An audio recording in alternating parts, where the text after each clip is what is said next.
Assalamualaikum warahmatullahi wabarakatuh. Semuanya mudah-mudahan semuanya pagi hari ini dalam keadaan sehat walafiat, bisa berjumpa dan kita mau nambah ilmu. Dalam hal ini adalah terkait dengan satu penyakit yang mungkin umum juga diderita di masyarakat, bahkan kadang-kadang jadi kambing hitam. Jadi kambing hitam itu maksudnya apa-apa langsung disalahkan penyakit ini, yakni asam urat. Asam urat atau uric acid kalau bahasa Inggrisnya, itu hasil metabolisme atau produk akhir purin. Produk akhir itu maksudnya apa?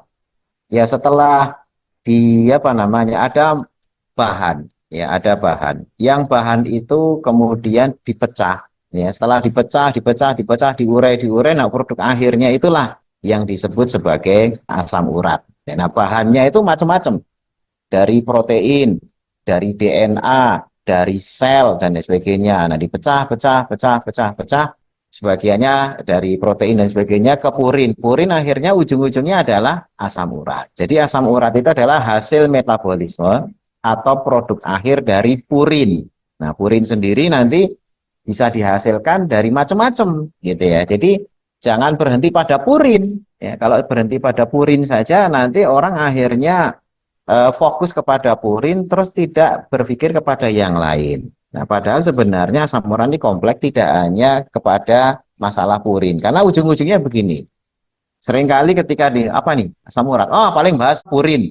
Oh, nanti kalau purin paling nggak boleh makan ini itu dan sebagainya. Jadi sudah semacam stigma kalau nanti bahas asam urat tuh mesti nggak boleh makan daging, nggak boleh makan ikan, nggak boleh makan. Oh bukan, kita justru malah pengen bagaimana duduk permasalahan sebenarnya itu kayak apa dan apakah benar tidak boleh makan ikan, makan daging, makan yang protein hewani dan lain sebagainya. Itu kita malah justru akan kita pelajari di sini gitu. Jadi ini agak anti mainstream nanti.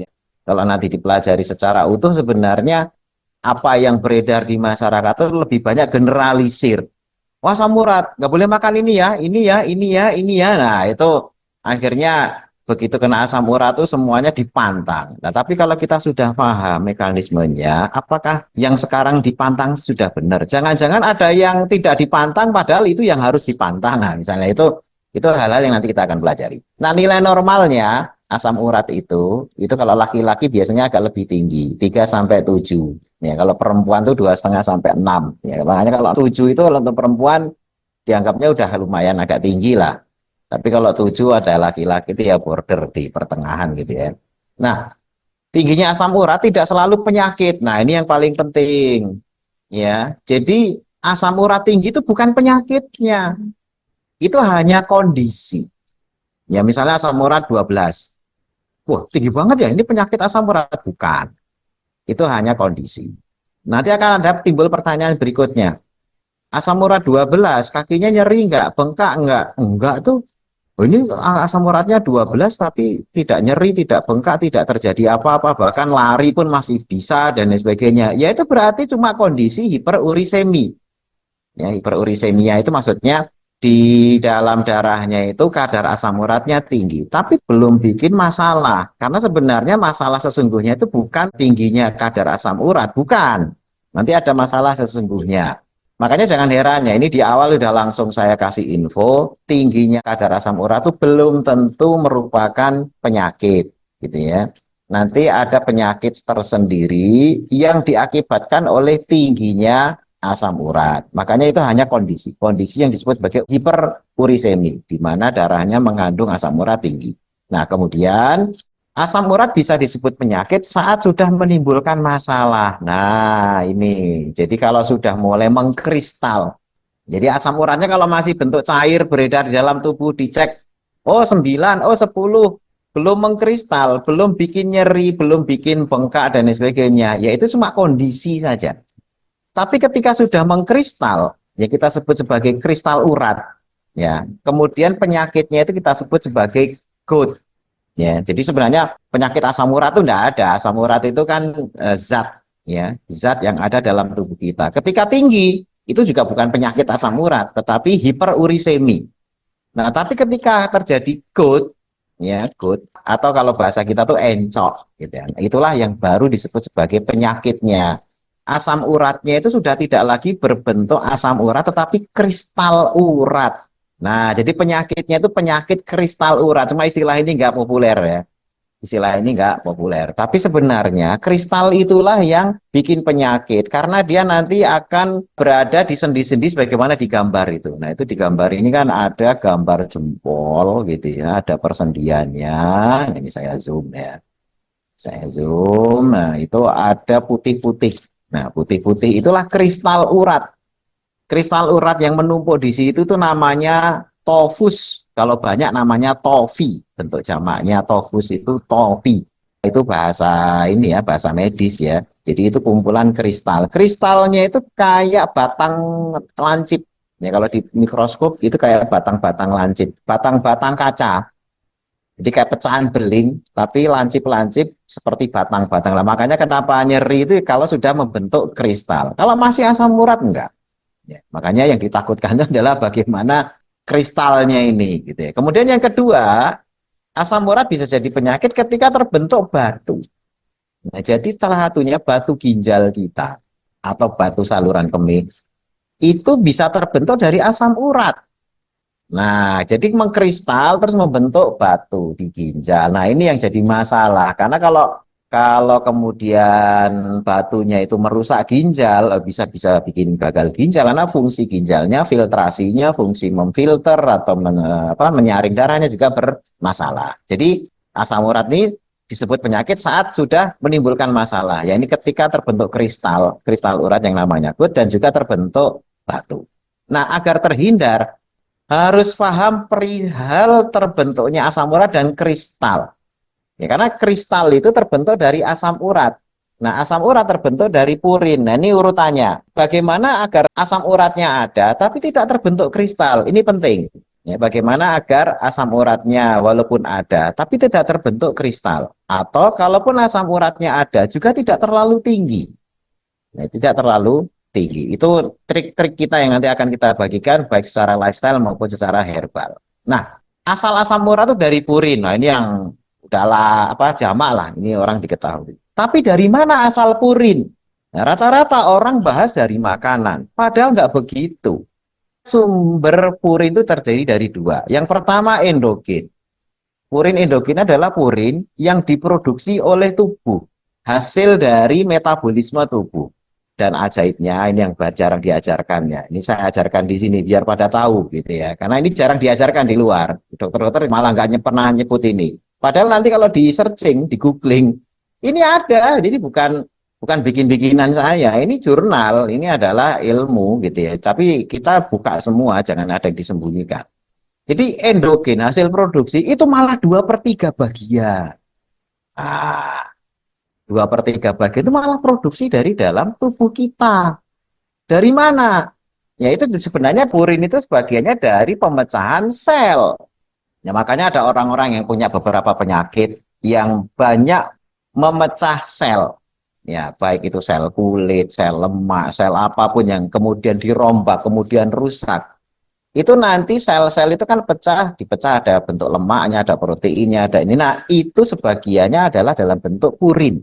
Ya, jadi ketika tubuh kita itu terjadi kematian sel gitu ya, itu ada purin yang kemudian diproduksi. Jadi 2/3. Nah, dari luar, dari makanan cuma 1/3. Cuma kita ini akhirnya dipantang-pantang. Padahal kalaupun pantang segala sesuatu udah capek mantang, lawang itu cuma berperan 1/3. Ya, ini pun juga yang sifatnya dari purinnya, karena asam urat tidak hanya sekedar kadar purin, ya. Karena ada dua hal yang harus diperhatikan. Pertama, dari sintesa purinnya yang kemudian dipakai untuk memproduksi asam urat, ya. Tetapi nanti ada juga faktor lain, yakni pembuangan.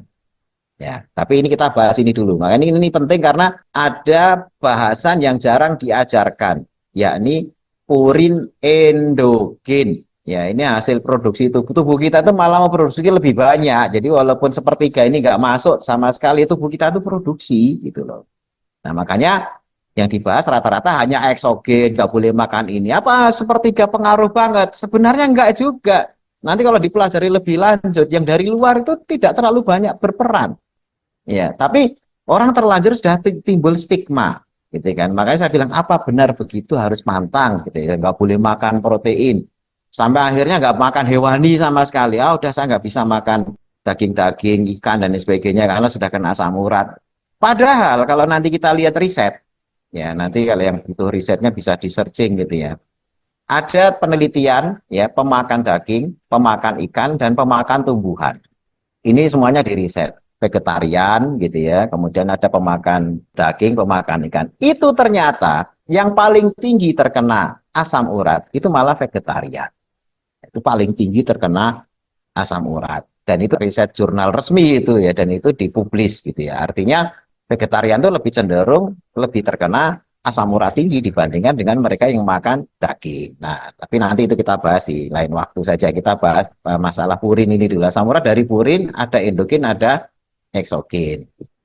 Nah, manfaatnya apa sih sebenarnya manfaat asam urat ini? Nah, ini yang juga jarang diketahui orang. Ya, asam urat itu sebenarnya antioksidan. Loh, antioksidan itu apa? Yang melawan radikal bebas. Bahkan dia bertanggung jawab terhadap 60% kapasitas antioksidan di dalam darah kita. Ya, 40%-nya itu yang lain. 60% itu tanggung jawab dari asam urat membentuk antioksidan di dalam darah kita. Jadi kalau kita ini menyebarkan isu tentang antioksidan, loh 60% itu loh kapasitas yang dihasilkan antioksidan itu justru dari asam urat.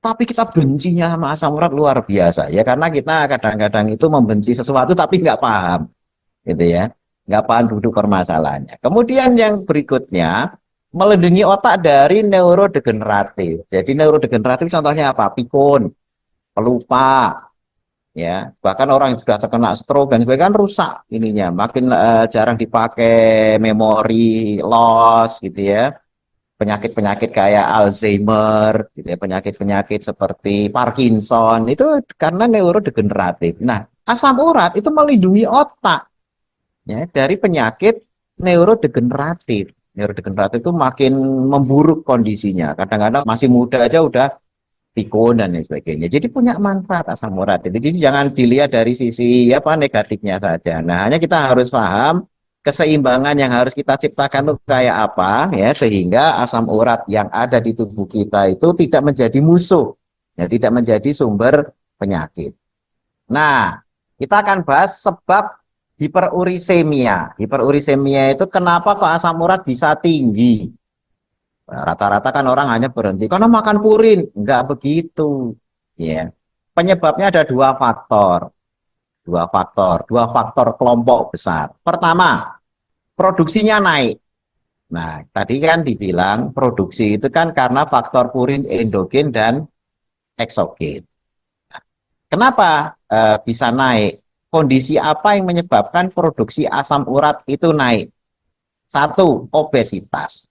Jadi kalau obes itu nanti silakan dicek di BMI, kalkulator BMI itu banyak tersedia di website. Tulis saja kalkulator BMI. Nah, itu nanti googling, setelah masuk ke websitenya, nanti kita akan diminta berat badan, tinggi badan, umur, sama jenis kelamin. Biasanya itu dimasukkan. Nah, nanti akan ketemu indeksnya. Ya, indeksnya itu berapa? Biasanya kalau yang normal itu ya di 20-an sekian sampai 25. Lebih dari itu sudah overweight ya sampai kepada obes. Nah, kalau sudah masuk pada obes itu produksi asam uratnya akan tinggi. Ya, karena faktor purin endogennya juga tinggi. Ya, jadi walaupun sudah saya nggak makan ini loh, obes Anda itu akan menyebabkan produksinya tinggi. Jadi tanpa harus makan dari luar, 2/3 produksi kan dari dalam, ya asam urat itu, gitu ya. Nah makanya obesitas ini jadi faktor kenapa asam urat itu produksinya naik, produksi dari dalam. Kemudian yang kedua, sukrosa dan fruktosa. Nah ini yang malah jarang dibahas. Ya, sukrosa itu apa? Gula pasir. Sukrosa itu gula pasir. Fruktosa apa? Fruktosa itu gula buah. Ya, gula buah. Dia lebih murah daripada sukrosa. Makanya fruktosa itu sering dipakai di sirup. Nah, nanti dilihat komposisi makanan-makanan manis ya. Kalau ada tulisan fruktosa itu berarti gula buah. Itu lebih murah. Pemanis-pemanis dari gula buah. Walaupun sama-sama ada gulanya, dia lebih murah. Biasanya dicampur di minuman bersoda apa itu ada fruktosanya karena dia lebih murah dibandingkan dengan gula pasir. Tapi gula pasir sendiri bermasalah, fruktosa bermasalah. Kenapa? Karena fruktosa dan sukrosa itu akan meningkatkan produksi asam urat, ya. Jadi produksinya naik dipicu oleh asupan sukrosa dan fruktosa. Sebagian ketika meneliti itu, ini kenapa nggak saya bahas panjang karena agak teknis terkait dengan resistensi insulin. Ya, ini pembahasannya nanti di diabetes. Makanya rata-rata kalau sudah kena diabetes, asam urat itu kayak saudara kandungnya, gitu ya, adik atau kakaknya. Jadi kena diabetes itu sudah otomatis biasanya paketan sama asam urat, gitu ya. Karena memang terkait sama kadar gula dan resistensi insulin. Makanya beberapa web nanti ya kalau membaca itu makanan yang harus diperhatian gitu ya bagi mereka yang kena asam urat. Ini malah kadang-kadang nggak diajarin ya. Karena fruktosanya tinggi, itu seperti buah plum, buah durian, ya, buah nangka, itu ada kadar asam uratnya berapa, fruktosanya berapa gitu ya. Buah nangka, buah anggur, itu fruktosanya tinggi. Nanas, kurma pun fruktosanya tinggi. Ya, fruktosa itu sebagiannya bermanfaat, tapi pada penderita asam urat, fruktosa ketika sudah berlebih akan memicu produksi asam urat lebih tinggi. Jadi bukan purinnya, tapi produksinya. Kan produksi asam urat itu di liver, ya. Produksi asam urat itu ada di liver. Bahannya purin, ya. Tapi purin yang ada itu akan dimetabolisme menjadi asam urat itu dengan beberapa pemacu.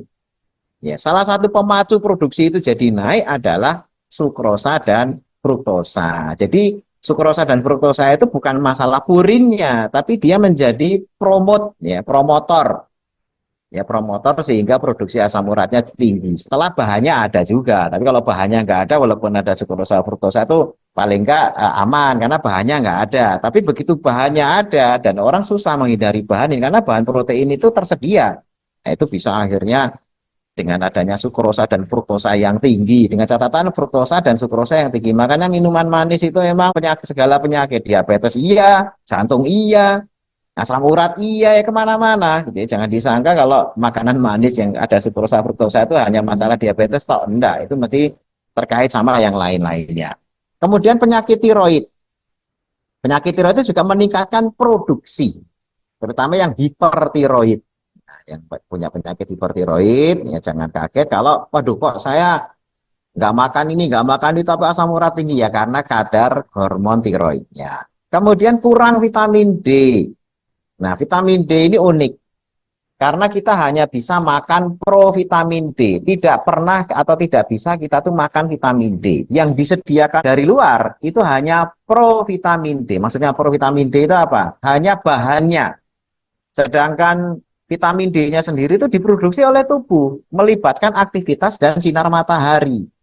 Ya, jadi mereka yang takut sinar matahari, ngamar, melulu, ya provitamin D-nya mungkin dapat makan mentega, makan margarin atau pada tulisan minyak goreng mengandung vitamin D, diperkaya vitamin D. Sebenarnya itu hanya provitamin D, belum jadi vitamin D. Jadi hanya bahan baku. Tapi ketika masuk dalam tubuh tidak disediakan environment, lingkungan yang bagus untuk produksi vitamin D dalam tubuh kita sendiri, maka tidak akan terbentuk vitamin D. Ya, salah satunya tadi itu, sinar matahari itu masih penting, jadi jangan takut sinar matahari. Ya, vitamin D. Kemudian yang kelima, makanan berpurin. Ini sedikit sebenarnya. Sebagian malah mengatakan hanya 10% perannya. Ya, karena masih banyak peran-peran yang 90% yang lainnya itu yang lebih besar. Cuma kadang-kadang orang fokusnya makanan berpurin gitu ya. Ya, sebenarnya ya itu juga perlu dicek. Makanya saya tuliskan juga sebab hiperurisemia itu salah satunya makan berpurin. Tapi sekali lagi itu bukan kiamat, artinya bukan itu yang bikin peran paling besar. Gitu. Karena purin itu endogen itu yang paling besar malah bukan dari makanan. Kemudian usia semakin sepuh, produksi asam uratnya semakin tinggi. Ya, produksi asam uratnya semakin tinggi.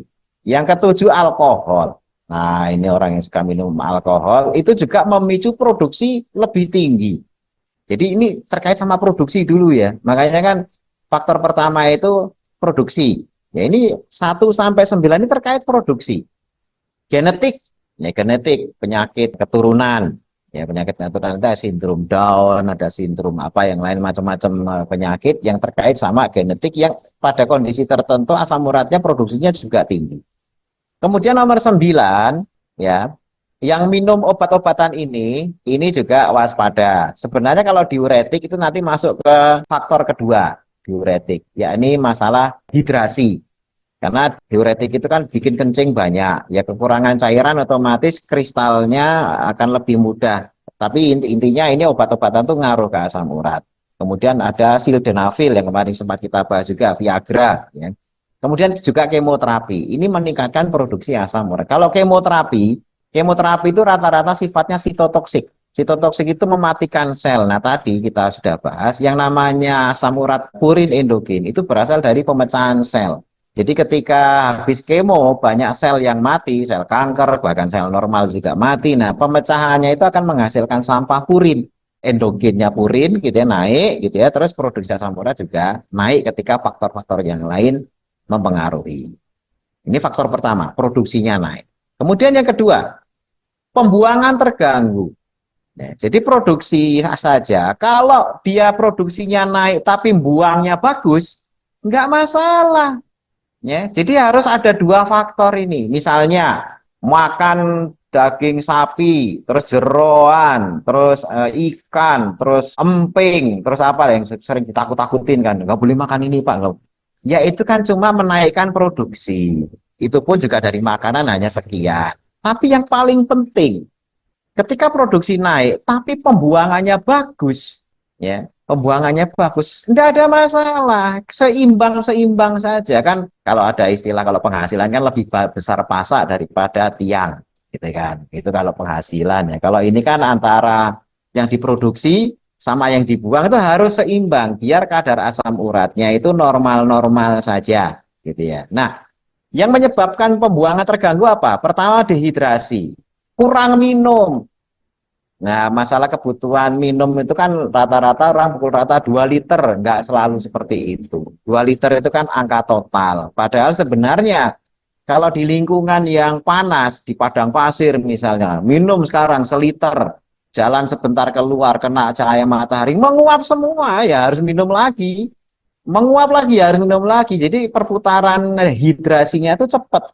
Ya, kalau di Indonesia yang panasnya nggak terlalu, apalagi ngamar mulu, ya minum banyak-banyak ya akhirnya kencing terus malah ganggu ya. Jadi kita nggak bisa mengatakan oh, pipis apa dan minum itu harus sekian liter, ini tidak bisa. Itu masing-masing orang tergantung environmentnya, lingkungannya, suhu dan lain sebagainya itu ngaruh.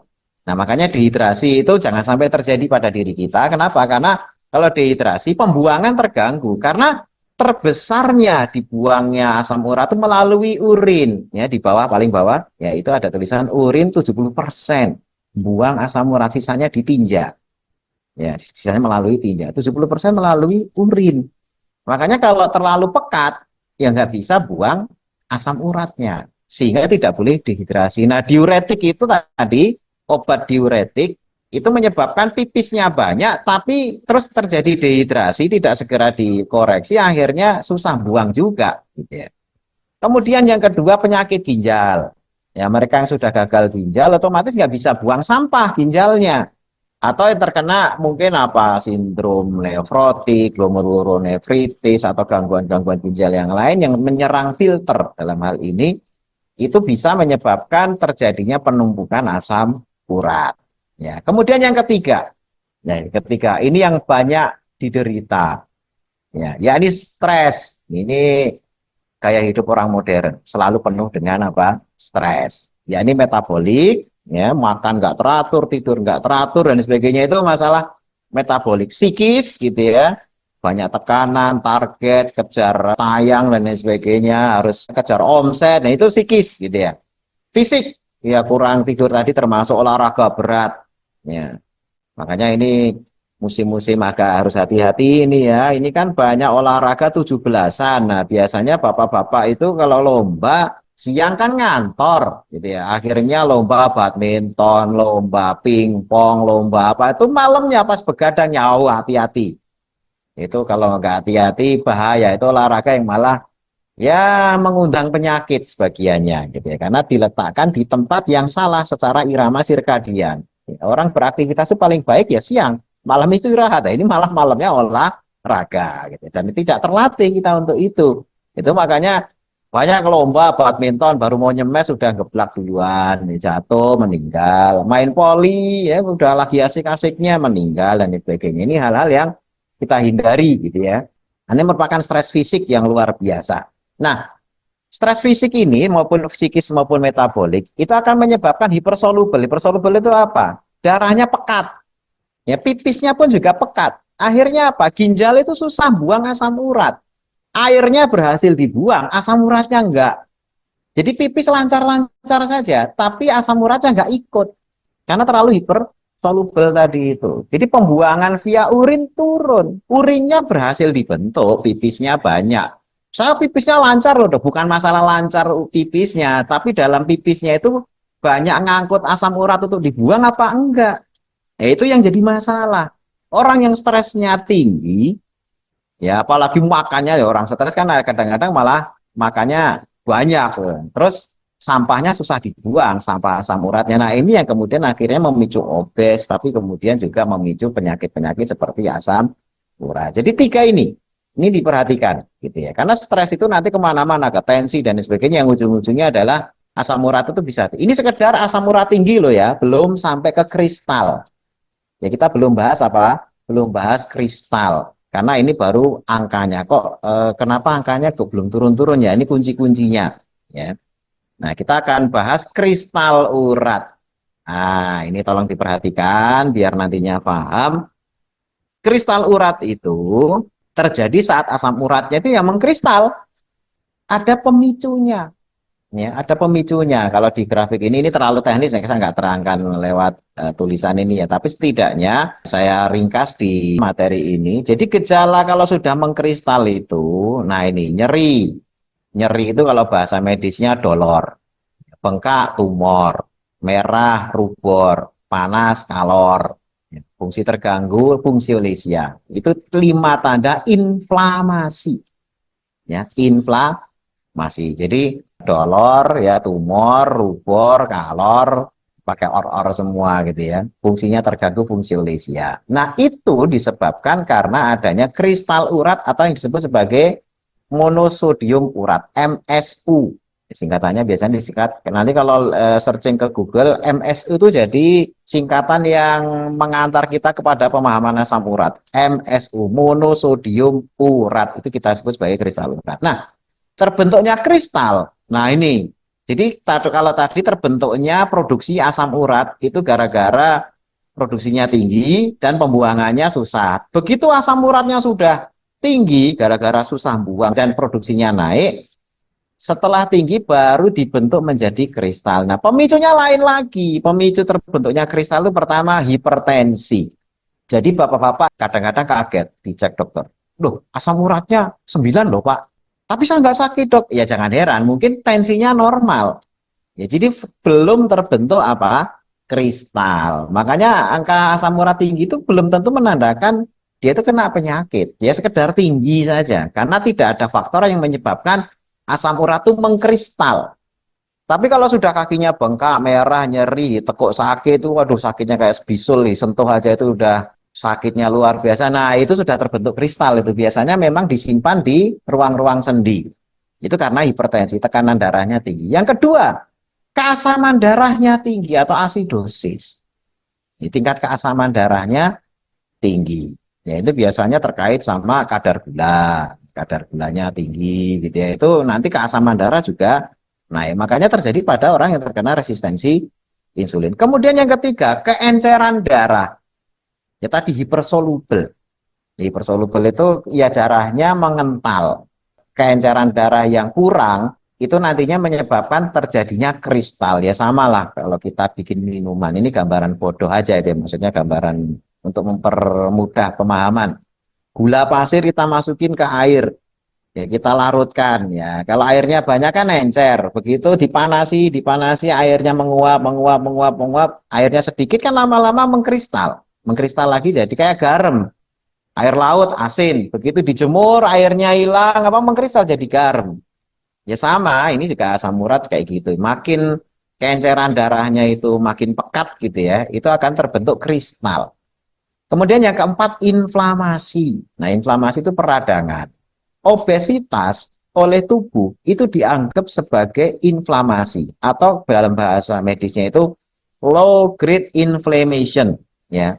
Low grade inflamasi itu maksudnya mudah sekali inflamasi. Jadi ketika lemak itu sudah numpuk dalam kadar tadi itu perbandingan secara kalkulator sudah masuk dalam obes, maka dianggap obesitas itu ya kayak inflamasi berjalan. Sehingga di situ dengan adanya obes itu akhirnya menyebabkan ya produksi asam urat tinggi, ya proses inflamasi, kemudian kristalnya juga mudah terbentuk. Nah, ini hal-hal yang nantinya perlu kita koreksi. Empat ini penting sekali menjadi koreksi kita. Jangan sampai hipertensi, keasaman darah, sidosis, keenceran darah, inflamasi gitu. Dan ini juga terkait sama tadi, kenapa stres itu juga ngaruh, karena hipertensi itu juga dipicu dari sana. Kalau ini istilah ruwetnya, kalau yang tadi kan saya kasih istilah mudahnya, ini istilah ruwetnya. Jadi urat level itu asam uratnya udah tinggi, ini menyebabkan MSU crystallization. Jadi yang pertama yang paling atas itu asimptomatik hiperurisemi. Sudah terjadi hiperurisemi tapi asimptomatik, belum ada gejala apa-apa. Asimptomatik itu belum ada gejala. Nah, terus dipicu asam uratnya tinggi. Nah, kemudian konsentrasi, cation concentration gitu ya, konsentrasinya jadi keencerannya, kepekatan darah tadi itu. Terus temperature itu suhu badan itu malah dingin. Ya. Kalau suhu badan itu turun itu malah bahaya, itu terjadi pengkristalan itu dari situ. Kemudian intraarticular dehydration, jadi kekurangan cairan tapi di intraartikuler. Intraartikuler itu di ruang-ruang sendi. Ya, itu juga bisa dipicu oleh dehidrasi dari tempat lain, karena kan otomatis nanti dia akan kesedot. Ya, dari tempat lain ruang sendinya itu akan kesedot sehingga terjadi dehidrasi di ruang sendi. pH itu keasaman. Nah, ini memicu terjadinya kristal. Nanti akhirnya dengan proses ada nucleating agent, kolagen, kondroitin sulfat dan sebagainya. Terus sampai akhirnya terbentuk kristal, sampai akhirnya nggak bisa jalan, lumpuh dan sebagainya, sampai terjadinya batu gitu ya, radang dan sebagainya. Ini bahkan ruwetnya. Kalau yang bahkan gampangnya ini, hindari aja ini tensi, keasaman darah, keenceran darah, inflamasi dan sebagainya kita hindari. Mudah-mudahan dengan cara itu walaupun asam uratnya tinggi tapi tidak terbentuk kristal. Nah, treatment dari lifestyle-nya apa? Ini penting. Kenapa? Karena lifestyle itu berperan juga ya, 50% lebih bahkan kadang-kadang. Selain juga nanti ada treatment herbalnya. Yang pertama, terkait produksi. Nah, tadi kan produksi itu terkait dengan sukrosa dan fruktosa. Nah, ini kita kurangi. Jangan lagi senang minuman-minuman yang kekinian yang banyak melibatkan sukrosa dan fruktosa. Karena ada yang mengurangi sukrosa pakai gula buah, ya sama aja, itu kan kedua-duanya berpengaruh gitu ya. Jadi ya intinya makanan manis dan sebagainya ini kita kurangi. Kemudian tangani obesitas. Nah, obesitas ini kan terjadi karena kurangnya aktivitas. Yang harus mau olahraga, yang pertama. Yang kedua, membatasi asupan. Ya, kasih tubuh itu istirahat makan, puasa. Ya, puasa kalau nggak kuat puasa syariat itu sahur sampai buka maghrib. Ya, jangan ambil itu misalnya nggak kuat. Jadi misalnya nggak minum tuh nggak kuat, kalau nggak makan kuat, gitu ya. Ya sudah nggak usah makan, minum aja air putih. Ya, kita kenalnya intermittent fasting, puasa intermittent dari jam 8 malam sampai jam 12 siang. Lakukan rutin tiap hari. Ya, jadi makan sarapan paginya itu jam 12 siang. Ya, nanti sampai jam 8 udah nggak jam 8 malam udah nggak makan lagi. Nah, itu nanti tubuh akan berkurang itu. Banyak yang melakukan ini obesitasnya itu berkurang. Jadi penanganan obesitas dengan intermittent fasting gitu ya. Sudah apalagi sudah juga mengurangi sukrosa dan fruktosa gitu ya. Kemudian kontrol makanan berurin. Ini faktornya nggak terlalu besar, tapi juga perlu dilakukan. Berarti nggak boleh makan ikan? Boleh. Ya karena kan itu cuma sepertiga tadi itu. Tapi nilai nanti dilihat juga habit yang lainnya. Karena satu habit itu terkait sama habit-habit yang lainnya. Yang keempat, hindari alkohol. Karena ini juga memicu produksi asam. Kalau faktor yang lain, faktor usia dan sebagainya itu kan nggak bisa kita kontrol. Jadi yang saya tulis terkait sama produksi, tadi kan produksi itu terkait usia. Ya kalau usia kan masuk dimudahkan lagi kan nggak bisa. Tapi kalau alkohol kan bisa dihindari. Makanan berpurin masih bisa dikurangi. Ya. Obesitas masih bisa ditangani. Jadi jangan putus asa. Wah, saya udah segala macam diet dan lain sebagainya. Saya coba. Enggak juga sebenarnya bisa gitu kan. Berat badan turun sebulan berapa kilo itu masih bisa. Asalkan tahu caranya. Nah, kemudian yang kedua, tidak hanya terkait produksi, ya, tapi juga terkait pembuangan atau ekskresi dan formasi. Ekskresi itu pembuangan asam urat, formasi itu pembentukan kristal urat. Yang pertama, rehidrasi. Banyak minum, keenceran darah diperbaiki, ya, sehingga ruang sendi kita itu juga tidak kekurangan cairan dan juga darah tidak terlalu pekat. Ya, jadi rehidrasi ini penting, ini banyak minum. Kemudian, nah ini ada, saya lompat ke nomor 3 ya, susu segar. Susu segar itu protein susunya masih utuh, masih bagus. Nah itu akan meningkatkan pembuangan asam urat. Nah ini yang jarang diketahui. Minum susu tapi susu segar, yang protein susunya itu masih tinggi, itu akan membuang asam urat lebih banyak. Jadi ini kalau ada gangguan terkait sama ekskresi. Kemudian yang nomor 2 tadi yang saya lompati, kontrol keasaman darah. Kontrol keasaman darah itu maksudnya apa? Jadi jangan sampai pH darah kita itu terlalu rendah. Nah, apakah mudah ngatur itu? Susah, kalau ini memang susah. Kenapa? Karena kontrol asam basa itu dilakukan oleh ginjal. Jadi kita nggak bisa langsung instan. Kalau nggak bisa langsung instan itu maksudnya apa? Misalnya gini, kita minum saja air yang sifatnya basah. Glek, glek, glek, glek, glek. Ya, itu otomatis nanti ginjal akan langsung netralisir dengan cara apa? Jadi ginjal itu mengatur asam basa tubuh kita. Kalau kita masuk asam tinggi, ya dia akan dibasahkan. Tapi kalau masuk basa tinggi, dia akan diasamkan. Jadi langsung dilawan oleh tubuh. Makanya ketika tubuh kita terjadi asidosis, itu tidak serta-merta terus obatnya itu adalah mengkonsumsi sesuatu yang basah. Karena asidosis itu melibatkan banyak hal. Tidak hanya sekedar air minum kita yang harus alkali, misalnya enggak. Terkait juga dengan pengikatan oksigen, ya, pernafasan kita aerob, anaerob dan lain sebagainya, termasuk juga aktivitas dan juga hal-hal yang lain banyak. Sehingga kontrol keasaman darah itu melibatkan ya orangnya harus jangan stres. Kalau stres, wah itu kemana-mana, ya keasaman dan lain sebagainya itu cenderung ke sana. Kemudian harus banyak gerak, olahraga, menghirup udara yang bersih dan lain sebagainya, tidak terkena polusi, itu mengontrol keasaman darah. Termasuk juga cukup tidur. Ya, orang yang tidak cukup tidur itu, wah tubuhnya tuh berantakan banget gitu ya. Nah kemudian yang keempat, kontrol tekanan darah. Kontrol tekanan darah untuk tidak terbentuknya formasi. Makanya tensinya tinggi, oh itu punya potensi kristalnya yang terbentuk semakin tinggi. Semakin tinggi tensinya, denyutnya juga ketika denyut jantung jeduk, jeduk, jeduk gitu ya. Itu akan mengalami nyeri yang sesuai dengan irama jantungnya. Jadi nyutnya itu sesuai dengan denyut jantungnya. Ini bagi yang punya asam urat pasti ngalami itu ketika berdenyut. Nah itu dari tensinya. Makanya ketika tensi itu dinormalkan, formasi pembentukan asam urat itu juga akan berkurang. Atau kristal urat, bukan asam urat. Kemudian kontrol stres. Nah, ini paling penting karena nanti akan berpengaruh kepada pembuangan. Jadi stres itu berpengaruh pada pembuangan dan juga pembentukan. Dua sisi. Maksudnya dua sisi itu sisi pembuangannya kalau produksi banyak tidak ada masalah kalau pembuangannya lancar. Nah, tapi kesal kontrol stres itu produksinya juga diturunkan, pembuangannya juga dinaikkan. Makanya kuncinya itu sebenarnya nomor 5 ini yang paling penting. Bagaimana kita tidak terkena stres metabolik, stres psikis maupun stres fisik. Nah, itu paling utama. Kemudian treatment berikutnya adalah herbal. Nah, ini yang dinanti-nanti. Ini herbal ajaib, gitu ya.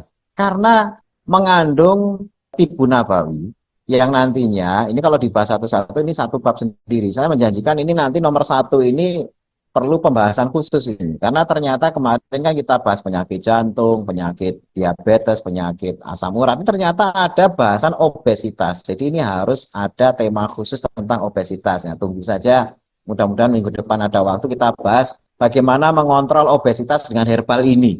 Karena dalam peran habatus sauda dan zaitun ini ada kontrol obesitas. Dan ini saya akan sampaikan menurut jurnal-jurnal yang ada. gimana sih bisa untuk diet ya? Untuk ini ya, prinsip diet tuh kayak apa dan sebagainya. Ini kontrol obesitas ini perlu satu satu pembahasan khusus gitu. Makanya ini tidak akan saya ulas habis di sini. Nanti mudah-mudahan ada waktu untuk bahas sendiri. Yang kedua kontrol stres, menekan depresi. Kemarin materi tentang depresi sudah. Gitu. Kemudian meningkatkan kualitas tidurnya. Jadi tidurnya lebih nyenyak. Dapat deep sleep.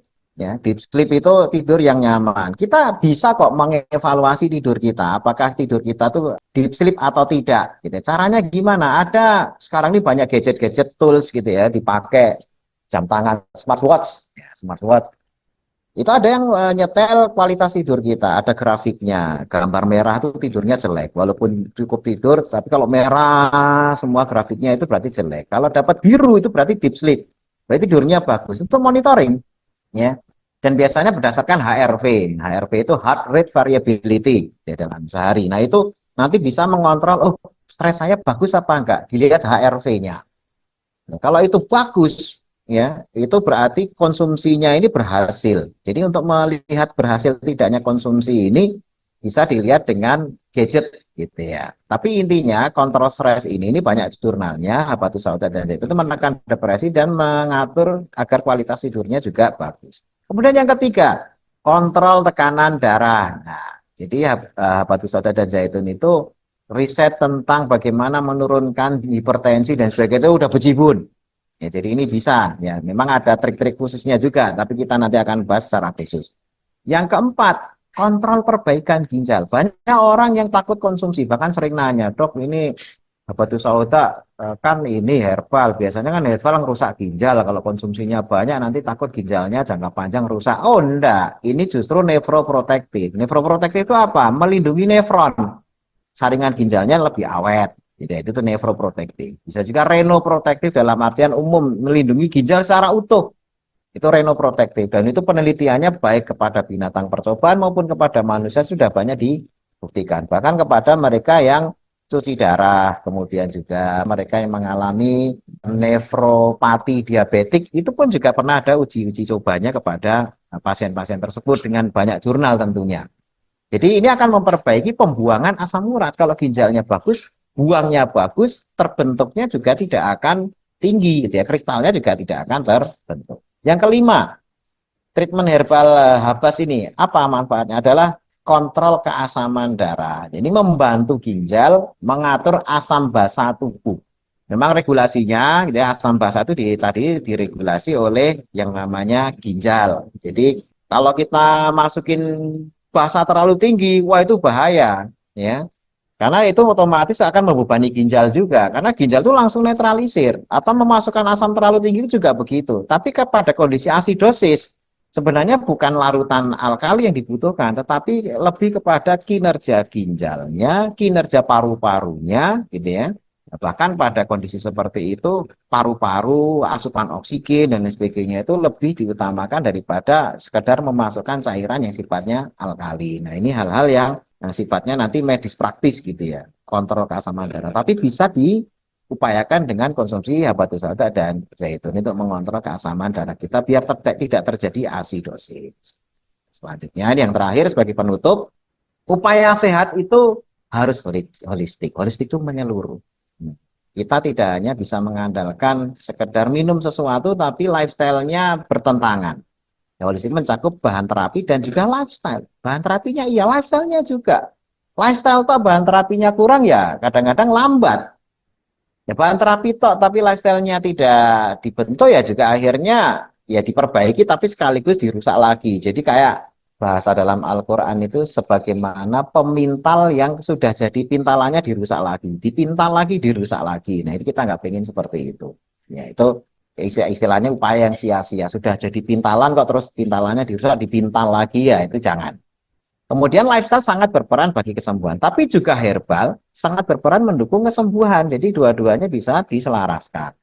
Nah, herbal sunnah tibu nabawi, habatus sauda dan zaitun, ya bisa menggunakan produk habas, ya bisa menjadi andalan. Terbukti dengan dalil nakli dan dalil akli. Dalil nakli itu ya kita ngutip dari hadis itu ada, di ayat ada, ya firman Allah maupun sabda Rasul itu ada. Dalil akli yang tadi saya jelaskan, Yang saya jelaskan dari awal sampai akhir ini dalil akli, dari riset, dari jurnal, dari mekanisme. Makanya ini saya kenalkan mengenal bagaimana terbentuknya asam urat. Setelah terbentuk asam urat, bagaimana asam urat itu mengkristal. Nah, apa yang perlu dilakukan agar asam urat nggak naik? Apa yang dilakukan agar asam urat yang sudah terlanjur naik tidak terbentuk kristal dan sebagainya kita sudah jelasin. Nah, tinggal bagaimana setelah itu semua kita pahami, kita selaraskan dalam kehidupan kita sehari-hari. Saya kira ini yang bisa kita bahas untuk materinya. Baik, kita akan membahas pertanyaan-pertanyaan yang masuk. Ya, Dok mau tanya, kaki saya sakit sebelah kiri. Sakitnya dari pinggang sampai telapak kaki. Rasanya panas, nyeri. Apa itu penyakitnya, Dok? Mohon penjelasan dari dokter. Nah, ini ada yang spesifik ya di sini ya. Nyeri sebelah kiri saja. Ya, dan nyerinya itu dari satu titik ke titik yang lain, dari pinggang sampai telapak kaki. Terus tidak hanya nyeri, ada rasa panas. Panas di sini maksudnya adalah mestinya panas subjektif. Panas subjektif itu bukan panas karena kena puntung rokok atau bukan, tapi perasaannya panas, itu subjektif. Padahal tidak diolesi balsem, tidak kena panas gitu ya. Itu maksudnya kan gitu. Ini apakah gejala asam urat? Bukan.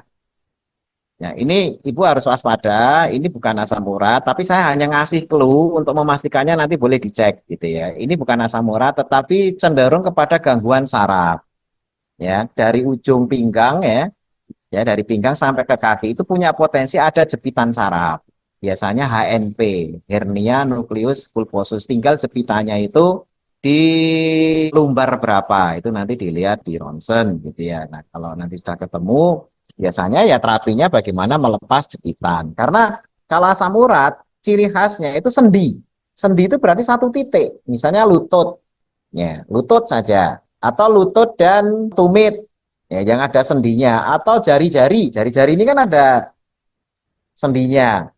Nah, dia kristalnya itu nyelip di situ, nyelip di sendi. Jadi mesti terkait sama gerakan, ya, sama terkait mesti di sela-sela.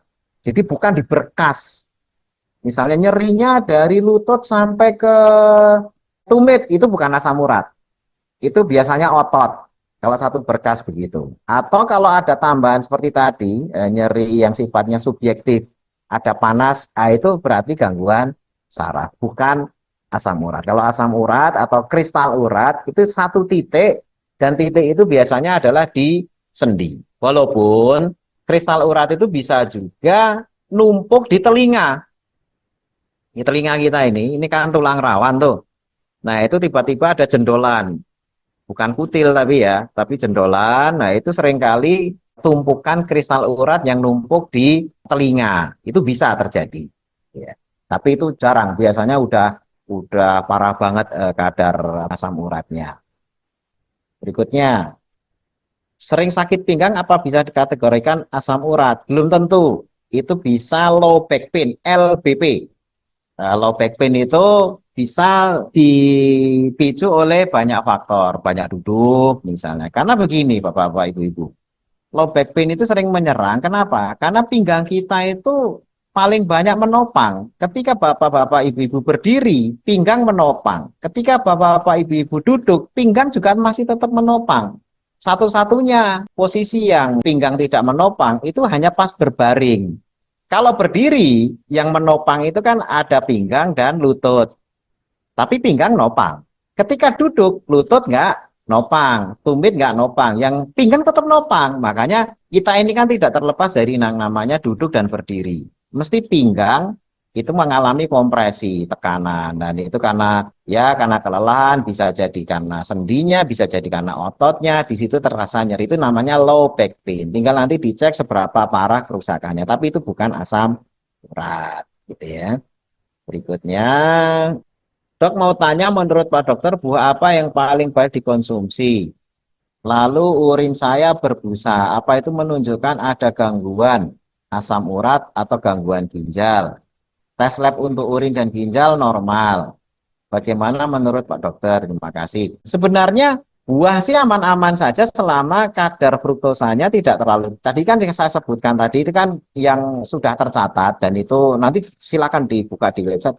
Kita sifatnya terbuka kok, ilmu kita itu open gitu ya. Jadi mau dibantah ya boleh dan sebagainya. Tapi yang saya sampaikan itu terkait sama riset di mana buah-buah yang tadi disebutkan kayak anggur, apel, kemudian kurma, nangka, plum gitu ya, itu semuanya adalah buah-buah yang fruktosanya atau sukrosanya tinggi. Nah, yang selain itu ya kayak stroberi, fruktosanya nggak terlalu tinggi. Buah alpukat, nah itu juga bagus gitu ya. Semangka, ya itu walaupun manis, tapi kadar airnya tinggi sehingga ya fruktosanya juga nggak terlalu banyak-banyak banget dibandingkan dengan durian. Durian kan airnya dikit, ya jadi lebih pekat. Buah ketika pekat, jumlah airnya sedikit, manis, nah itu biasanya fruktosanya tinggi. Kayak kurma, kurma nggak banyak airnya, sehingga lebih banyak komponen gulanya, gitu ya. Tapi justru malah tidak gampang busuk. Biasanya buah yang banyak airnya, yaitu mudah busuk, karena ada beberapa komponen yang memudahkan pembusukan. Tapi kalau kering, kayak kurma, kismis, dan sebagainya, tidak mudah busuk. Tapi justru malah buah-buah kering itu fruktosanya tinggi. Itu yang aman ya, tadi saya sebutkan buah yang airnya banyak kayak belimbing ya tidak ada masalah ya, itu karena airnya banyak. Timun ya, alpukat dan sebagainya itu fruktosanya nggak terlalu tinggi. Kemudian urin berbusa itu memang bisa terjadi, tidak selalu penyakit ya, tidak selalu penyakit. Kalau penyakit itu biasanya memang diabetes ya, penderita diabetes dengan kadar urin yang sudah mengandung banyak glukosa itu bisa terjadi yang namanya urin berbusa. Tapi dalam kondisi normal itu pun juga bisa. Kondisi normal maksudnya apa? Habis makan protein banyak itu juga bisa menyebabkan urinnya berbusa. Protein banyak itu habis pesta makan sate bareng-bareng, bakar makan daging, makan telur, apa itu kadang-kadang sebagiannya berbusa gitu ya. Kemudian yang kedua terkait sama ini arus balik. Arus balik, maaf, ini biasanya sperma yang tidak keluar tuntas. Ya, misalnya terjadi ejakulasi, tapi ada sperma yang tidak keluar tuntas, masih nyisa terus masuk lagi campur ke urin gitu ya. Nah, itu bisa juga kencingnya itu jadi berbusa. Ya, itu hal-hal yang menyebabkan kencing berbusa itu tidak selalu penyakit. Makanya dikatakan tadi pemeriksaan urinnya apa, pemeriksaan ginjal apa bagus ya. Itu artinya tadi benar memang tidak selalu penyakit gitu ya. Berikutnya, Assalamualaikum, kaki sakit pinggang sampai kaki rasanya berat. Nah, kalau rasanya berat, ya, jadi ini untuk membedakan dengan yang lain. Rasanya berat, rasanya panas, rasanya kayak kesemutan dan sebagainya itu selalu melibatkan saraf. Ya, karena saraf itu terkait dua, sensorik dan motorik. Ya, kalau sensorik itu mesti terkait sama rasa. Tapi kalau motorik itu tadi berat, diangkat susah, dan itu motorik. Itu selalu terkait sama saraf. Tapi kalau asam urat itu hanya melibatkan nyeri. Ini nyeri sekali kayak kena bisul. Nah, itu baru kita curiga asam urat. Tapi apakah selalu asam urat? Belum tentu. Karena nyeri itu bisa juga pengapuran. Nah, bedanya gimana? Kalau asam urat, nyerinya walaupun tidak gerak, itu bisa nyeri. Nyerinya bisa berdenyut, nyut, walaupun nggak gerak. Tapi kalau yang namanya pengapuran, ini bisa jadi catatan ya, Bapak-bapak, biar nanti tidak bingung ya. Kalau yang namanya pengapuran, nyerinya itu hanya ketika dipakai. Ya, jadi ketika jalan, menopang, ya, digerakkan, itu nyeri. Tapi kalau asam urat, diem saja kalau sudah parah, itu sakitnya luar biasa tuh, nyut, nyut, nyut, nyut. Padahal nggak gerak. Nah, itu ciri khas nyeri asam urat itu seperti itu. Ini biar nantinya bisa jadi penanda gitu ya. Walaupun ini sifatnya nanti penanda yang paling pas itu sebenarnya bukan pengecekan kadar asam urat. Karena kalau pengecekan kadar asam urat itu hanya mengetahui asam urat darah, tapi tidak mengetahui kristal urat. Nah, untuk mengetahui kristal urat apa? Itu pengecekan ruang sendi. Nah, cairan sendi itu diambil, kemudian dicek ada kristalnya enggak. Nah, itu sebenarnya pengecekan terbaik untuk mengetahui ada kristal atau tidak itu ya cuma pengecekan ruang sendi sinovial. Tapi kalau pemeriksaannya masih darah, itu hanya mengecek asam uratnya saja, bukan kristal uratnya. Berikutnya, Dok, asam urat sudah puluhan tahun terjadi setiap sendi, sudah muncul benjol-benjol dan benjol itu pecah, ada seperti tepung putih. Nah, betul, itu betul asam urat. Ini pertanyaan benar-benar asam urat ini. Memang itu nanti isinya kayak tepung putih, yaitu tofus atau tofi yang tadi kita jelaskan seperti itu. Apa itu kristal? Dan ada sebagian jari tengah bengkok, buku tangan kaki rusak, apa termasuk asam urat atau apa ini? Autoartritis, osteoartritis mungkin maksudnya ya. Terima kasih. Itu asam urat, bukan osteoartritis. Osteoartritis itu tidak seperti itu. Jadi asam urat benar ada benjolan-benjolan kristal ya, maksudnya kristal karena memang seperti di ilustrasi tadi di gambarnya itu ada kristal yang terdeposit ya, terdeposit itu terkumpul di situ. Kalau deposit duit mah seneng-seneng aja. Ini yang dideposit adalah kristalnya. Nah, itu harus dibuang. Kalau pengen cepat memang bisa dengan dioperasi, tapi kalau habis operasi terus gaya hidupnya dan lifestyle stresnya dan lain sebagainya masih bisa terbentuk lagi. Pabriknya nggak diputus masalahnya, gitu ya. Produksinya nggak diselesaikan. Jadi maksudnya fokus kita untuk mengeliminasi itu adalah dari sumbernya. Makanya saya jelaskan dari awal itu agar dari sumbernya tahu, oh berarti saya harus memperbaiki apa lifestyle. Walaupun mungkin kalau sudah terbentuk tofus tadi itu yang sudah membengkak dan sebagainya, lifestyle itu juga akan membantu walaupun lama. Ya, karena untuk narik ulang kristalnya itu, kan itu ditumpuk tidak hanya sehari dua hari, berminggu, berbulan, bahkan bertahun. Untuk ngambil lagi itu lama. Makanya ada yang udah dioperasi, tapi habis itu harus tobat.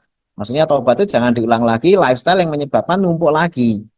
Ya, atau kalau misalnya, waduh saya nggak mau operasi, ya bisa, tapi lama. Walaupun bisa percepatan asalkan tertib.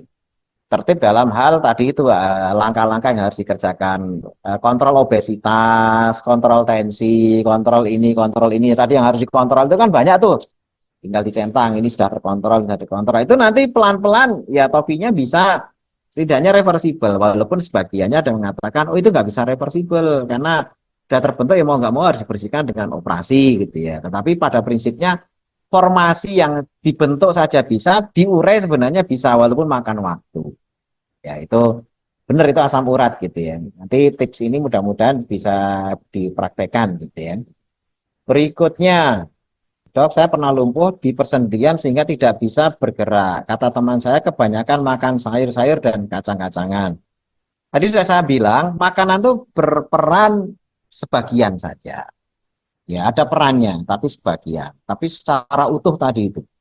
Secara utuh. Nah, faktor yang terbesar tadi itu, bangsa kontrol stres, kontrol tensi, dan sebagainya itu yang malah justru seringkali terlewatkan. Kita hanya fokus makanan. Udah bela-belain, nggak makan ini, nggak makan itu sampai stres. Nah, nggak makan ini kan malah stres gitu ya.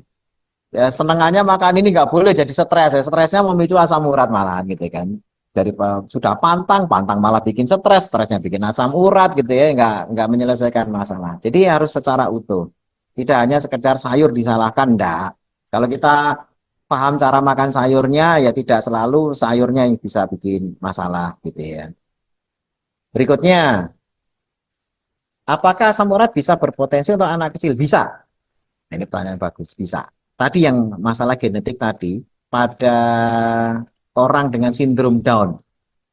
Sindrom Down itu kromosom ke berapa saya lupa. Secara teoritis ya. Sindrom Down itu walaupun anak-anak asam uratnya tinggi. Ya, nah, jadi tidak hanya sekedar menyerang orang dewasa atau lifestyle-nya nggak bagus dari sejak anak-anak bisa numpuk asam urat tinggi gitu. Walaupun itu jarang, karena secara hormonal anak kecil itu punya beberapa hormon yang bisa mengeliminir produksi asam urat tinggi. Tapi pada kasus tertentu seperti genetis tadi itu dia bisa asam uratnya tinggi. Anak saya sering nyeri di betis. Nah, kalau betis bukan. Ya, tadi sudah saya bilang asam urat itu sendi, bukan di berkas otot. Kalau betis kan nggak ada sendinya. Nah, itu penanda. Ini, biar nanti Bapak Ibu makin cerdas. Oh, di paha gimana dok asam urat? Bukan. Paha bukan sendi. Di lutut mungkin. Di jari mungkin. Di jidat kira-kira, jidat bukan. Ya, ada sendinya di situ. Kalau jidat ada sendinya, meleot-meleot nanti gitu ya. Jadi ini dasar. Ya, dasar untuk menentukan ini asam urat apa bukan. Berikutnya, Assalamualaikum dok, bangun tidur, tumit rasa nyeri dikit. Kalau sudah dipakai jalan, hilang. Saat buang air ada nyeri dikit juga. Ini ciri-ciri osteoartritis, OA, ya pengapuran. Jadi bukan asam urat tapi pengapuran. Nah, pengapuran mudah-mudahan nanti kita bisa bahas, tapi bukan asam urat. Berikutnya, dok, saat ini lutut kiri saya bengkak dan terasa nyut-nyut. Bagaimana cara menghilangkan rasa sakit dan rasa pedes? Karena kalau malam mulai lagi terasa nyut-nyut. Nah, kalau ada rasa pedes berarti bukan asam urat. Sekali lagi itu saraf. Saraf itu ada sensasi yang sifatnya subjektif tadi itu. Kayak misalnya gini Bapak-bapak Ibu-ibu. Habis makan nasi pakai sambal, tapi pakai jari gitu. Ini selesai makan kan enak tuh cuci tangan, terus beberapa menit kemudian tangan terasa kayak kecabean, kalau orang bilang kecabean, padahal nggak ada cabenya, udah cuci bersih dan sebagainya. Itu berarti gangguan sensasi saraf. Ya kalau dimaksud rasa nyeri pedes dan lain sebagainya tadi seperti itu berarti sarafnya, bukan asam urat. Ya, kemudian bisakah saya konsumsi allopurinol? Ya, obat asam urat memang itu santin, ya turunan santin, tapi ini bukan asam urat, yaitu saraf, jadi bukan allopurinol. Ya, tapi apakah bisa dengan saraf itu dengan habas? Bisa, malah justru pakai habatus saudarjanja itu malah bisa. Yang gangguan saraf tadi, yang semuanya kalau gangguan saraf itu bisa. Nah, nanti mekanismenya insya Allah mudah-mudahan ada waktu untuk menjelaskan itu. Dok, saat ini punggung sebelah kiri atau kanan terasa sakit, nyut-nyut, apa kita asam urat? Punggung bukan. Ya, punggung bukan, tidak akan nyerang ke sana, gitu ya. Lutut saya sakit, gak bisa duduk. Apa itu asam urat? Apa ada obatnya? Kalau sekedar sakit itu masih umum, ya. Lutut sakit itu bisa asam urat, bisa, dan cenderungnya sebenarnya lutut sakit itu sebagian besarnya adalah pengapuran. Cuma ini karena nggak ada umur ya. Rata-rata pengapuran itu dialami oleh mereka yang usianya di atas 30. Jadi pengapuran itu terjadinya penuaan tulang di mana sel-sel tulang yang tadinya sel tulang rawan itu sudah mengalami penuaan, jadi mengeras. Nah, itu akhirnya pelumasan juga turun, kolagen turun, kelenturan turun, dan sebagainya. Itu akhirnya terjadilah yang namanya pengapuran. Biasanya yang diserang adalah yang biasa nopang, tumit, lutut, pinggang. Ya, kalau keluarnya di situ, curiga itu dulu. Kalau usianya di atas tadi itu ya, nah, tinggal derajatnya. Nah, tapi kalau misalnya, oh ya asam uratnya sekian terbentuk kristal dan sebagainya, itu kan data-data lanjutan. Tapi kalau hanya nyeri saja, curiganya kalau di lutut, di tumit, dan di pinggang, itu justru kita curiganya ke pengapuran. Baik, itu saja dulu. Mohon maaf kalau ada salah kata. Mudah-mudahan Allah Subhanahu wa taala jaga kesehatan kita. Jangan lupa juga minum herbal tibun nabawi gitu ya, habatus dan zaitun, produk Abbas, biar untuk menjaga stamina kita ya, bagi yang belum sakit menjaga biar tidak sakit, bagi yang sudah sakit ya diminum agar kita dengan lifestyle yang benar juga agar kita terbebas dari penyakit yang kita derita. Terima kasih jazakumullah khairan katsiran atas perhatiannya. Kami undur diri, mudah-mudahan bisa membawa manfaat yang baik pada semuanya. Subhanakallahumma bihamdika asyhadu an la ilaha illa anta astaghfiruka wa atubu ilaik. Billahi taufiq wal hidayah. Assalamualaikum warahmatullahi wabarakatuh.